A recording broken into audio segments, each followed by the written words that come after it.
오늘 아침에는 좀 해프닝이 많은 것 같습니다. 제가 안경을 쓰고 왔는데 보니까 안경 알이 하나가 빠져 있어요. 제가 불이 나게 오다 보니까 근데 또 상도 터널이 완전히 꽉 막혀가지고 진짜 모르던 길로 내비가 인도하는 대로 그 아파트 이렇게 언덕 넘어서 이렇게 건너오기도 하고 하여튼 여러 가지가 있습니다. 근데 어떻게 이렇게 우리 용태형제도 못 나오고 그래도 제가 보일 건 보입니다. 아예 눈이 안 나쁜 게 아니라 오늘 함께 봉독한 시편 19편의 말씀을 가지고 하나님의 영광의 도구가 되게 하소서라는 제목으로 함께 은혜를 나누고자 합니다. 이 시편 19편은 아주 명확하게 이제 세 부분으로 쫙 나뉩니다. 1에서 6절까지는 하나님의 영광, 이 피조 세계에 나타난 하나님의 영광을 얘기합니다. 그 다음에 둘째 단락인 7절에서 9절은 하나님의 말씀이 어떤 거냐, 하나님의 말씀은 뭐 아름답고 하나님의 말씀은 정직하고 이런 하나님의 말씀의 그 특성과 기능에 대해서 이야기를 들려줍니다. 그 다음에 마지막으로 10절에서 14절은 그래서 하나님의 말씀이 우리의 삶에, 내 삶에 가져다주는 그 유익을 노래합니다. 이렇게 이제 시편 19편은 크게 세 가지 이야기인 거죠. 하나님의 말씀이 피조된 세계, 이 창조된 세계에서 어떤 역할을 하는지, 그리고 하나님의 말씀의 특성이 무엇이고 그 기능이 무엇인지, 그 다음에 그럼 내 삶에, 우리의 삶에 어떤 유익을 가져다 주시는지, 이 세 부분으로 나뉘는데 오늘 이 세 부분의 이 이야기를 가지고 함께 이제 말씀을 나누고자 합니다. 먼저 우리가 생각할 거는 하나님께서 창조하신 세계는 하나님의 영광을 선포하고 궁창은 그 분이 하신 일을 전해준다는 겁니다. 제가 이제 오랜만에 또 교회에 오려고 뭐 나왔는데 보니까 차에 이렇게 더러운 적이 없는 차가 됐습니다. 이유는 꽃가루가, 그렇죠? 이런 식으로 차를 완전히 덮어가지고 뭐 무슨 먼지를 뒤집어 쓴 것보다 훨씬 더한, 이제 봄에 개나리도 지고 벚꽃도 지고 그 다음에 이제 철쭉 피고, 그렇죠? 이제 라일락입니다. 그렇죠? 이게 라일락 향기가 정말 장난이 아니잖아요. 그래서 며칠 전에 이제 한 수요일이나 목요일이었나? 저희 이제 사모하고 같이 아파트 단지에 라일락 심어놨는데, 맡으니까, 하여튼 뭐 노래 가사도 있잖아요. 라일락 꽃향기 맡으면 뭐 이런 것도 있고. 어쨌든, 계절이 많이 바뀌었구나 하는 거를 이제 새삼 느꼈습니다. 아침에 새벽에 보면 이제 해도 일찍 뜨고요. 뭔가 이제 봄이라고 하는 이 계절에 대한 민감성, 아마 봄 아니면은 뭐 겨울 정도 가혹하고 그러니까 많이 느끼는 것 같습니다. 그러니까 자연을 보면 진짜 멋진 장면들이 있잖아요. 멋진 모습들. 그런데 이걸 또 생각해 보면 기본적으로는 태양이 가져다주는 그 빛이 가져다주는 그 빛의 변화인 거죠. 그러니까 많은 사람들이 감동하는 게 해돋이를 볼 때, 그렇죠? 뭐 제주도에 가면 무슨 뭐 프로그램 같은데 보면 이제 뭐 성산 일출봉이라든가 그런 해돋이를 보려고 하고, 아니면은 이 노을 지는 거, 해가 지면서 발하는 그 여러 가지 빛들이 있는 거잖아요. 그러니까 해가 떠오를 때나 해가 질 때에 빛이 한 가지라지 색이 아니라는 것을 인간이 또 깨닫습니다. 그러니까 여러 가지 색으로 물들죠. 그러면서 진짜 이 세상이 이렇게 예쁘기도 하구나, 멋있기도 하구나를 가장 많이 느끼는 건 이제 해의 변화, 태양의 빛의 변화와 관련된 것 같습니다. 그런데 오늘 시편 19편에서 바로 이런 하늘, 특별히 해와 관련된 이 빛의 변화를 하나님의 영광을 드러낸다고 말합니다. 그러니까 영광이란 단어가 하나님의 완벽성이거든요. 하나님의 그 높고 크고 깊고 무한하고 그 모든 것들을 느낄 수 있게 하는 것이 하늘의 조화라는 겁니다. 이 창조 세계가 우리가 봄에 다시금 생각할 건 이 조화로운 세계의 모습이 하나님의 영광, 하나님이 이와 같이 프로그래밍 하셨기 때문에 그렇게 우리에게 아름답게 우리에게 뭔가 삶을 다시금 소망을 가지고 시작할 수 있도록 그렇게 드러나는 거죠. 그런데 2절에서 보면 이 주님의 창조의 솜씨를 감탄하다가 3절에서 언어도 없고 말씀도 없으며 들리는 소리도 없으나라고 얘기합니다. 그러니까 하늘이 움직이는데 너 이쪽으로 가, 태양아 동쪽에서 떠서 서쪽으로 좀 가주렴, 이렇게 말을 하는 게 아니거든요. 말이 없이 언어도 없고 소리도 없는데 하나님이 그렇게 만들어 놓으신 대로 이 피조의 세계가 아주 질서정연하게, 아주 조화롭게, 아주 순조롭게 잘 이루어지고 있는 것을 얘기합니다. 그러니까 천체들이 그 각자 그 자리에서 움직이는데 그게 중력이 있고 전자기력이 있고 핵력이 있고, 그래서 그것들이 잘 어우러져서 우리가 살아갈 수 있는 이 세상을 구성하는 거죠. 우리가 뭐 오존층이 있다, 그걸 뭐 육안으로 볼 수 있는 게 아니지만 하나님이 만들어 놓으신 그 세상이기에 사람이 살아갈 수 있는 그런 구조, 그래서 지구를 거대한 집으로 얘기하잖아요. 안전하게 모든 사람들이 편안하게 살아갈 수 있는 곳.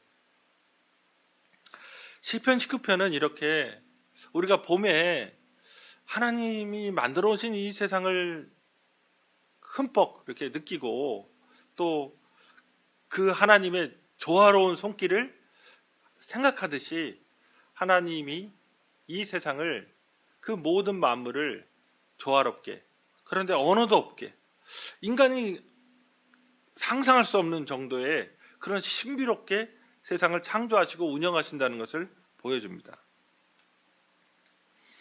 그러면서 또 하나가 이제 태양이거든요. 이제 4절부터 태양인데 6절에 어떤 얘기냐면 그 결정적인 얘기예요. 그의 열기에서 피할 자가 없도다라는 겁니다.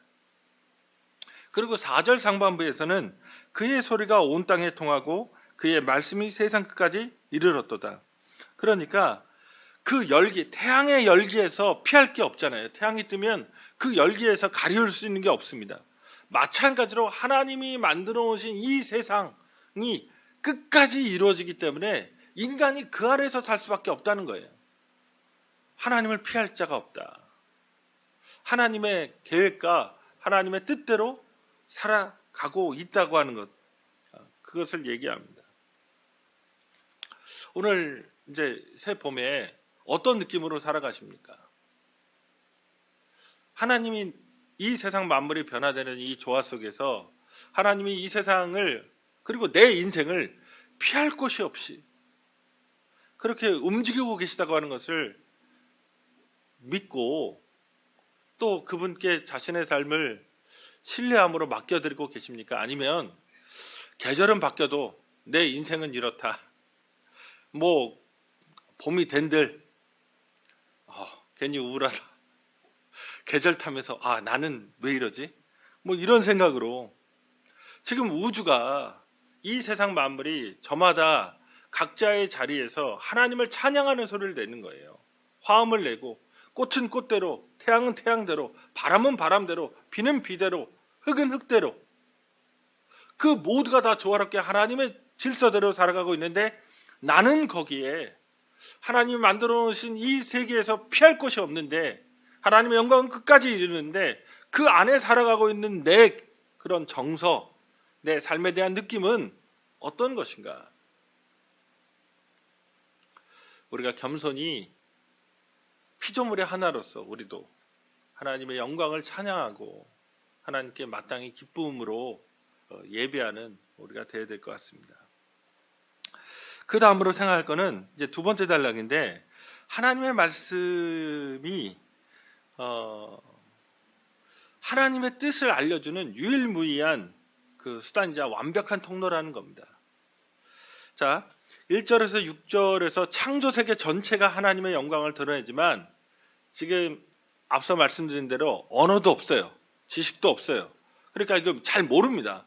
솔직히 이 세상을 살아가면서 다 누구나 예수 믿든 예수 안 믿든 동일하게 이 자연을 하나님이 혹은 물리적인 시간이라든가 공간을 주셨기 때문에 그게 나에게만 뭐 대단한 어떤 축복이고 대단한 어떤 혜택이다 잘 못 느낍니다.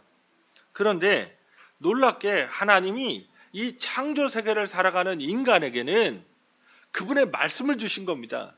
그분의 말씀을 주어서 그분이 어떤 분인지, 그분이 어떻게 우리를 다스리시는지, 그분이 또 우리를 어떻게 만나려고 하시는지, 어떻게 우리를 용서하시는지, 어떻게 우리에게 위로를 주시려고 하시고 우리에게 믿음을 통해서 삶을 이겨나가기를 원하시는지 말씀 속에서 그런 이야기를 우리에게 들려주신 겁니다. 지금 앞서 창조의 세계가 생명을 북돋는 거거든요. 특히 태양은 농사를 가능하게 하고 에너지를 주고 또 삶의 온기를 주고 사람이 살아갈 수 있는 모든 구조를 태양이 주거든요. 그렇게 삶을 가능하게 하듯이 이 세상 안에서 이 죄악된 세상, 그런데 인간 세상이라는 것이 삶이 가능하냐? 그렇지 않을 때가 있잖아요. 원수도 있고 정말 고통스러운 경험들도 있고 불의도 있고 악함도 있고 추함도 있고 뭐 여러 가지 일들이 있는데 그 안에서 정말 그 생명력을 가지고 살아갈 수 있게 하는 것, 그게 뭐냐? 하나님이 태양을 주셨듯이 하나님의 말씀을 주셨다는 겁니다. 그래서 오늘 19편에서 6가지로 이제 하나님의 말씀을 얘기합니다. 율법, 증거, 교훈, 계명, 경외하는 도, 법, 이 6가지로 하나님의 말씀을 소개합니다. 7절을 보시면 상반절에 하나님의 말씀은 완전하여 영혼을 소성시킵니다. 이렇게 얘기하죠. 그러니까 슬프고 시련당했을 때 그 영혼이 꺾이고 무너지고 암담하고 죽을 것 같을 때 무엇을 붙잡고 살아갈 수 있느냐? 태양을 붙잡고 살아가는 게 아니라 하나님의 말씀을 붙잡고 살아가는 거죠. 그때 내 꺾였던 영혼이, 내 암담했던 절망했던 영혼이, 내 무너졌던 마음이 되살아날 수 있는 겁니다. 그 다음에 하반절에 보면 확실하여 우둔한 자를 지혜롭게 한다. 인생을 살아갈 때 늘 나이를 더 먹어도 그 순간순간이 새로운 경험이죠. 그러니까 자기의 지혜가 경험 속에서 나온다면 경험이 없는 겁니다. 그러니까 당혹스럽죠. 당황스럽고 뭔가 내가 나이가 들어서 뭔가 침착하고 담대하게 일들을 해나갈 수 있을 것 같은데 마음으로는 쫄거나 화들짝 놀라거나 뭔가 우울해지거나 가라앉거나 그런 경험들을 다 하실 겁니다. 그런데 하나님의 말씀이 하나님이 계시기에 기쁘게 만드는 겁니다. 하나님이 날 도와주시니까 이 모든 것도 이겨낼 수 있다. 그 다음에 8절에 보면 순결하여 눈을 밝게 한다고 얘기합니다. 그러니까 세상 살다가 이게 어떻게 흘러갈지 일들이 혹은 그 사람과 나의 관계가 또 이게 무엇인지 어두침침하고 진짜 안개 속에 있을 것 같은데 그런데 꿰뚫어 볼 수 있는 눈, 순결하여 눈을 밝게 해주는 겁니다. 내 인생이, 내 삶이 이래야 된다고 하는 것을 깨닫게 해줍니다. 그 다음에 9절 상반절에 보면 정결하여 영혼까지 이른다고 말합니다. 하나님의 말씀은 정결한 거죠. 그러니까 이게 그 정결하다는 것은 실은 어원적으로 하면 정제된 거거든요. 우리가 말한 대로 엑기스란 말 쓰잖아요. 뭐 이런 말 쓰지 말라고 하지만 어쨌든 하나님의 말씀이 다른 모든 거 다 제껴두고 다른 건 다 모르겠고 경우가 1, 2, 3, 4, 5, 6, 7, 8, 9, 10 그 수많은 경우에서 그냥 딱 순전하게 이거 그냥 우리에게 해답을 주는 겁니다. 그러니까 그것을 보면 내 삶이 지금 영원까지 이르기 때문에 영원까지 내가 주님 앞에 가는 날까지 부족함이 없이 살아갈 수 있게 하나님의 말씀이 우리를 인도해 줍니다. 하나님 말씀이 진실하여 다 의롭다고 하는 것, 여기서 이 의롭다라는 말은 신뢰할 만하다는 거예요. 하나님의 말씀은 이 말씀을 붙잡고 우리의 믿음의 선배들도 삶을 이겨냈거든요. 그러니까 우리에게 신뢰할 만한 겁니다. 내 인생에서 이렇게 신뢰할 만하고, 내 인생에서 진짜 해답을 주고, 내 인생에서 어두울 때 밝은 빛처럼 내 삶을 그렇게 확연하게 인식할 수 있게 해주는, 그리고 내 삶을 위로해주고 승리하게 하는 것, 그게 하나님의 말씀이라는 겁니다. 1절에서 6절에서 하나님이 만들어 놓으신 창조 질서 없이는 인간이 살아갈 수 없듯이 7절에서 9절에서 이 하나님의 말씀 없이는 사람이 온전하게 살아갈 수 없음을, 하나님이 주시는 그 생명을 누리며 살아갈 수 없음을 역설적으로 이야기해 줍니다.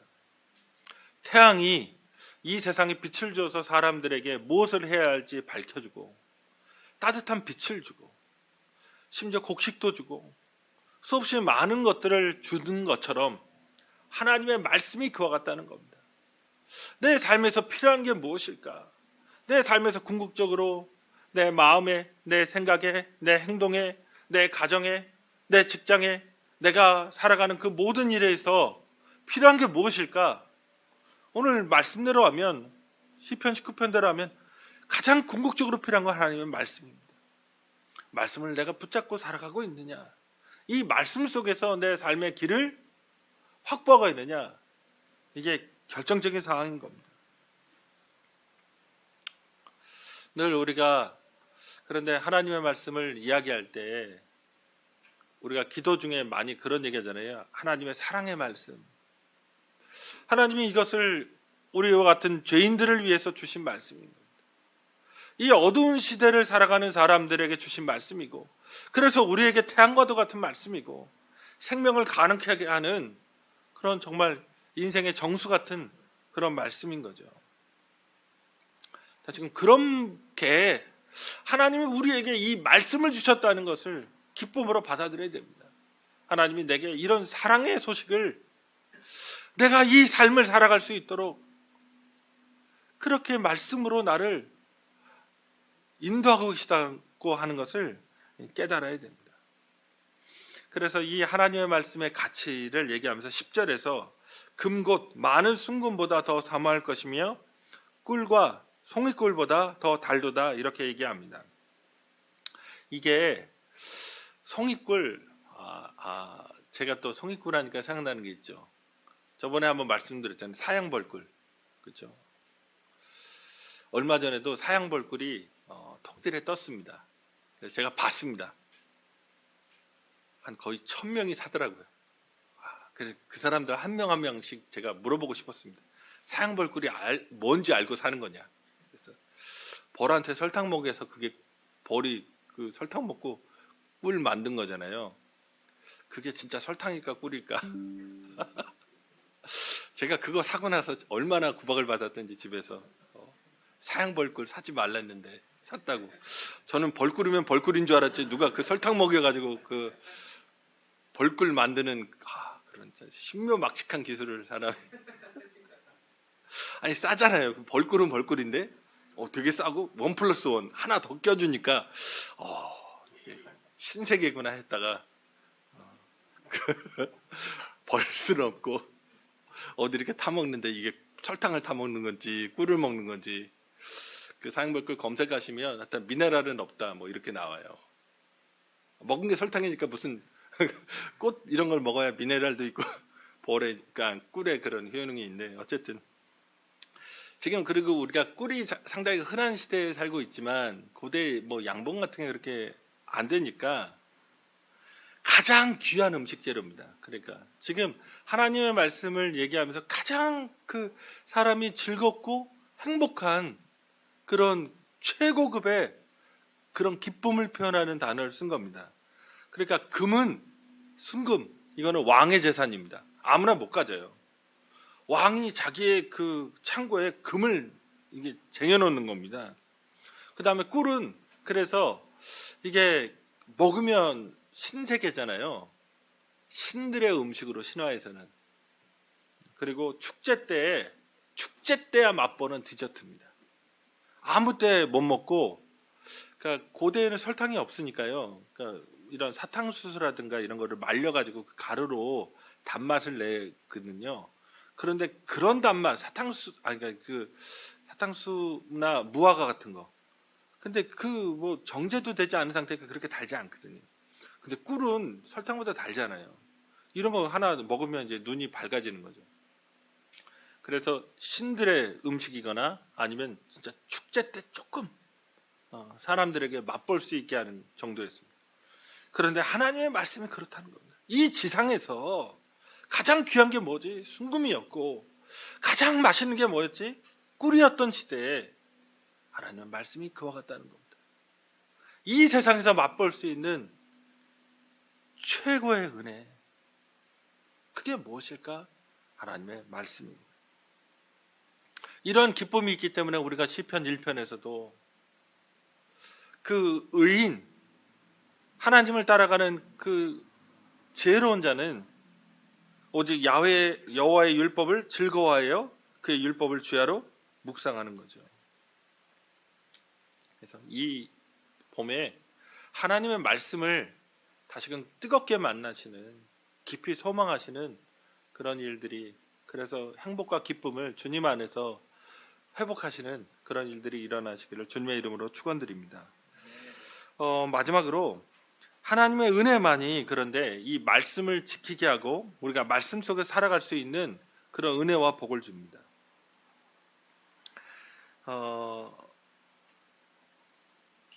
내가 그런데 말씀이 귀해요. 말씀이 이렇게 정직하고 말씀이 아름답고 말씀은 정말 새로운 세계를 만나게 해주는 겁니다. 내 인생에서. 그런데 이걸 내 뜻대로 그러면 그렇게 붙잡을 수 있는가?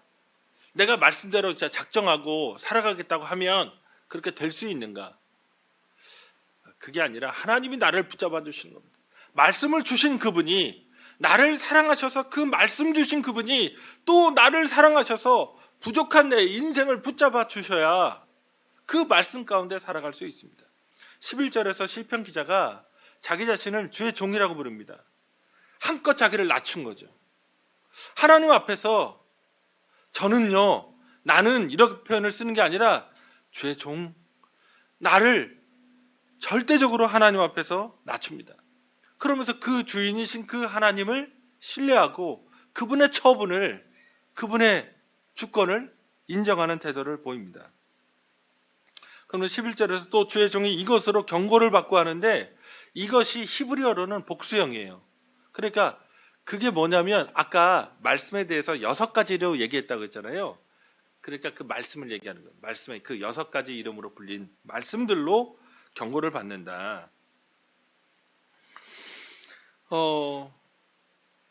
다시금 문제는 하나님의 말씀이 우리의 인생을 복되게 하고 새롭게 하고 어두운 가운데 있는 나를 빛으로 인도하고 뭔가 영혼을 솟아나게 해서 생명력을 갖고 기쁨으로 회복된 채로 살게 만들어 주는데, 이게 우리 마음대로 잘 되느냐, 내 능력으로, 내 실력으로, 내가 믿음에 뭔가 고수가 돼서 나 이제 한 30년 믿었으니까 난 믿음에 이제 뭐 태권도 단을 따면 뭐 9단, 바둑으로도 뭐 몇 급 막 이런 거 있잖아요.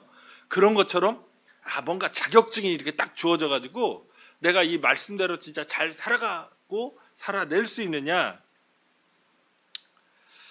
그렇지 않습니다. 우리가 12절에 보면 갑자기 분위기가 밝았잖아요, 앞에. 그런데 어두워집니다. 자기가 의인이지만 하나님의 말씀이 이렇게 귀하고 하나님 말씀이 이렇게 소중한 거 알지만 또 죄인이라는 게 드러납니다. 2절에 보시면 자기 허물을 능히 깨달을 자 누구리요? 나를 숨은 허물에서 벗어나게 하소서. 하나님의 말씀을 들여다봤더니 다른 사람이 아니라 내가 죄인인 거예요. 하나님의 말씀으로 나를 비췄더니 내가 허물이 많은 사람이라는 것이 그대로 드러난 겁니다. 자, 말씀대로 살아야 그 안에 소망이 있고 그 안에 생명이 있고 그 안에 기쁨이 있고 그 안에 하나님과 함께 걸어가는 그 빛된 삶, 복된 삶이 있는데 말씀으로 비춰봤더니 내가 비어 있어요. 내가 아무것도 아니에요. 내가 다른 사람 앞에서는 뭐가 된 것처럼 구는데 말씀의 빛 앞에 섰더니 정말 그 똥멍충이 요새 말하는 거죠. 비어 있어요. 무지예요. 살아갈 방법을 모르고 살았어요. 그리고 그게 나이기에 또 우리가 경험하는 자기 자신의 그 괴로움이 여기에 있거든요. 안들 내가 잘못한 지점으로 그대로 돌아와요. 그렇게 염려하고 근심하고 낙심하고 우울하고 분노했는데 그러지 말아야지. 하나님 믿었으니까 이제 그러지 말아야지. 그런 경험들이 한두 번이 아니거든요. 그런데 지나고 나면 또 그 자리에 내가 나임을 벗어날 수가 없어요. 그런데 그게 좋은 내가 아니라 나쁜 나, 부족한 나, 실패한 나의 그 자리에 그대로 서 있는 겁니다. 내가 허물을 털어버리는 게 아니라 내가 실수를 극복하고 서 있는 내가 아니라 그 실수를 진짜 밥 먹듯이 그저 그 자리에서 똑같이 저지르고 있는 내 자신을 발견하는 것. 하나님 말씀도 그대로고 나도 그대로인 겁니다. 전혀 이게 교감과 일치가 안 되는 것이 이제 그게 문제인 거죠. 우리 안에 죄성이 자리 잡고 있는 겁니다. 사도 바울이 고백했듯이 내가 원하는 내가 되고 싶은데 하나님 앞에서 신실하고 하나님 앞에서 성장하고 하나님 앞에서 거룩해지고 하나님 앞에서 기뻐하고 하나님 앞에서 정말 순전해지는 그런 내가 되고 싶은데 그런 내가 어느 순간인가 되는 것 같다가 다 와르르 무너져 버리고 그게 나라는 것이기에 충격이 크죠. 교회를 오래 다니면 오래 다닐수록 이 고백을 잘 못합니다. 왜냐하면 이제 구력이 몇 년이에요. 그렇죠? 동호회를 나가서 테니스나 배드민턴을 쳤어도 그 정도 구력이면 지금 뭐 동네 숨은 고수로 그렇죠? 동아리 회장 정도는 다 하실 분들인데 이게 내 삶 안에서는 하나님 말씀이 작동하지 않는다는 얘기를 잘 못합니다. 그게 목사고 그게 전도사고 그게 교회에서 재직을 갖고 있던 그게 무슨 많은 봉사와 헌신과 선교라든가 전도 그게 있다 한들 그게 잘 안 됩니다. 근데 놀랍게 오늘 13절 14절에서 하나님은 고백하는데 그 하나님은 용서하시고 죄를 사유해 주시는 사면해 주시는 하나님이시라는 겁니다. 말씀의 빛 가운데 살아가는 그 찬란한 삶에 대해서 동경했지만 나를 보니까 내가 안 돼요. 나를 보니까 그걸 몰랐던 것도 아니에요. 근데 그런 삶이 지금까지 못 살았어요. 그럼 어떡할까? 놀랍게 하나님이 용서해 주시는 분이라는 것. 하나님이 도와주셔야만 그렇게 살 수 있다는 것. 하나님이 붙잡아 주셔야만 그렇게 살 수 있다는 것을 깨달은 겁니다. 하나님의 용서와 보호만이 우리를 신자답게 그리고 하나님의 말씀 속에서 생명을 얻어서 기쁨 가운데 살아갈 수 있는 삶을 허락해 주는 겁니다. 그러면서 마지막으로 이제 기도입니다. 기도라는 건 그렇다는 게 아니잖아요. 뭐라고 말하냐면 그 유명한 기도죠. 우리가 잘 아는. 그렇죠? 이거 그 성가대가 보통 이제 찬양할 때 가끔 하는 거죠.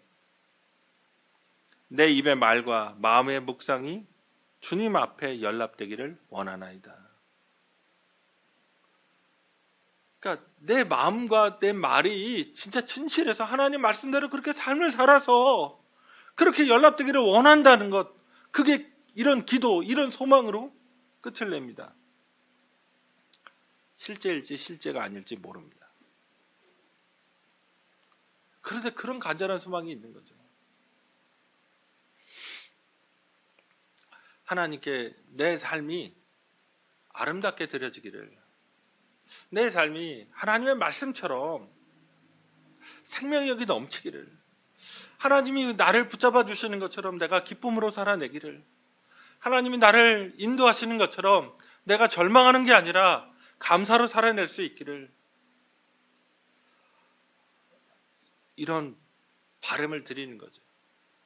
근데 그것이 가능한 것, 하나님이 나를 용서하시고 보호하시기에 가능합니다.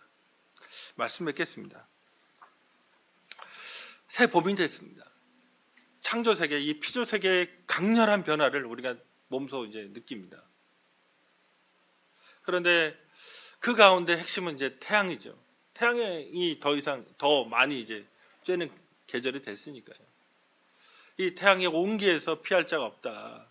이 피조 세계에 하나님이 만들어 오신 그 구조 안에서 그걸 피해서 살 수 있는 사람 아무도 없습니다. 마찬가지로 이 세상살이에서 무엇이 그러면 우리를 생명으로 인도하느냐? 하나님의 말씀이라는 겁니다. 내 인생에서 여러 가지 그 경우들, 내가 지혜가 없을 때, 내 마음이 꺾였을 때, 내 몸이 아플 때, 내가 시련을 겪을 때, 내가 눈물 지을 때, 내가 뭔가 중요한 것들을 잃어버렸을 때, 그 모든 과정에서 하나님의 말씀을 붙잡아야 거기에 생명이 있다고 오늘 말씀으로 말씀하십니다. 그런데 나 자신을 들여다보면 늘 같은 지점에서 무너진 겁니다. 같은 상황에서 무릎 꿇었고, 같은 상황에서 절망했고, 같은 상황에서 분노했고, 같은 상황에서 짜증냈고, 같은 상황에서 고민했습니다. 번뇌하고, 그리고 그런 생각들로, 그런 감정들로 시달린 거죠. 그래서 누군가 사람을 만나면 왜 이렇게 폭삭 늙었냐고, 일주일 만에. 그런 순간들이 있잖아요, 인생에. 내가 아무리 하나님 말씀이 귀한 거 알아도 안 되는 겁니다. 그런데 가능한 건 무엇이냐? 하나님이 우리를 붙잡아 주실 때. 그래서 겸손하게 우리가 하나님 말씀 앞에 내가 무엇인 양 되는 양, 말씀 깨달으면 뭐 내가 변화된 사람 되는 양, 그렇게 구는 것이 아니라 내 인생 부족하지만, 내 인생 연약하지만 주님 늘 말씀 허락하시고 그 말씀 속에서 내가 살아낼 수 있도록 인도해 달라고 하는 그 기도, 그런 겸손함 속에서 하나님과 이 새봄에, 그리고 2022년도를 살아내심으로써 하나님 기뻐하시는 삶을 이루시기를 주님의 이름으로 축원드립니다. 우리 다 함께 기도하시겠습니다.